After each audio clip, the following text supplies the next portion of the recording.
ஓம் ஸ்ரீ குருபியோ நமக. ஓம் ஸ்ரீ மகா பெரியவா சரணம். உங்கள் வீட்டோட நிலைவாசல் படியில் இந்த ஒரு படத்தை மாட்டி வைங்க. கண்டிப்பாக எதிரிகளோட தொல்லை நீங்கும். அக்கம் பக்கத்தை சேர்ந்தவங்களோட தொல்லை நீங்கும். இனி எதிலுமே வெற்றி தான். மகா பெரியவா சொன்ன ஒரு அற்புதமான வழி. ஒரு நாள் மகா பெரியவர் மடத்தில் தரிசனம் கொடுத்துட்டு இருக்கும்போது பக்தர் ஒருத்தர் கேட்ட கேள்வி என்ன தெரியுமா? சுவாமி, என் வீட்டு நிலைவாசல் படியில் பல விஷயங்கள் நான் பண்ணுறேன். பூஜை பண்ணுறேன், தினமும் விளக்கேற்றுறேன், வெள்ளி செவ்வாயில் மஞ்சள் குங்குமம் போட்டு வைக்கிறேன்.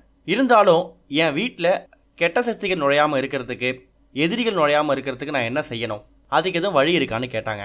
அதுக்கு மகாபெரியவர் சொன்ன பதில் இதுதான். ஒரு வீட்டோட நிலைவாசல் படி அப்படிங்கிறது நம்ம பராமரிக்க வேண்டியதில் முக்கியமான ஒன்று. நிலைவாசல் படி எப்படி மங்களகரமாகவும் சுத்தமாகவும் இருக்கோ அதை பொறுத்து தான் உங்கள் வீட்டுக்குள்ளே நல்ல சக்தி வர்றதும் கெட்ட சக்தி வர்றதையும் முடிவு பண்ணும். நீங்கள் மஞ்சள் குங்குமம் போட்டு வச்சு எல்லாம் பண்ணுறீங்க, ஆனால் வாசலில் திருஷ்டிக்காக கண் திருஷ்டி கணபதியையும் ரொம்ப கோரமாக இருக்கக்கூடிய திருஷ்டி பொம்மைகளையும் வாங்கி மாட்டி வைக்கிறீங்க. அதனால் நெகட்டிவ் வைப்ரேஷன் தான் உங்கள் வீட்டுக்குள்ளே இருக்கும். அப்போ கண் திருஷ்டி கணபதி மாட்டக்கூடாதா அப்படின்னு கேட்டிங்கன்னா, கணபதி படத்தை மாட்டலாம். கண் திருஷ்டி கணபதிக்கு பதிலாக இப்போ நம்ம சொல்லக்கூடிய இந்த ஒரு விநாயகர் படத்தை மாட்டுங்க. அதாவது கற்பக விருட்சமாக இருக்கக்கூடிய பிள்ளையார்பட்டி விநாயகர் ஃபோட்டோவை வாங்கி மாட்டுறது தான் ஒரு வீட்டோட நிலைவாசல் படிக்கு ரொம்ப ரொம்ப சிறப்பு, ரொம்ப பாதுகாப்பும் கூட. உங்கள் வீட்டுக்குள்ளே யாராவது கெட்ட எண்ணத்தோடு வராங்க, உங்கள் அக்கம் பக்கத்தை சேர்ந்தவங்க கெட்ட எண்ணத்தோடு இருக்காங்க, நீங்கள் வாழக்கூடாதுன்னு நினைக்கிறாங்க அப்படின்னா அவங்களோட பார்வை அந்த பிள்ளையார்பட்டி விநாயகர் ஃபோட்டோ மேலே பட்டாலே போதும், அதெல்லாம் தவிடுபொடி ஆகிடும்.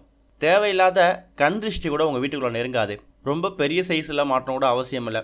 உங்கள் உள்ளங்கை அளவுக்கு இருந்தால் கூட போதும். ஒரே ஒரு பிள்ளையார்பட்டி விநாயகர் ஃபோட்டோ வாங்கி உங்கள் வீட்டோட நிலைவாசல் படியில் மாட்டி வைங்க. அதுக்கப்புறம் பாருங்கள், உங்களுக்கு எல்லாமே வெற்றி தான்னு சொன்னாராம். ஓம் ஸ்ரீ குருபியோ நமக. ஓம் ஸ்ரீ மகா பெரியவா சரணம்.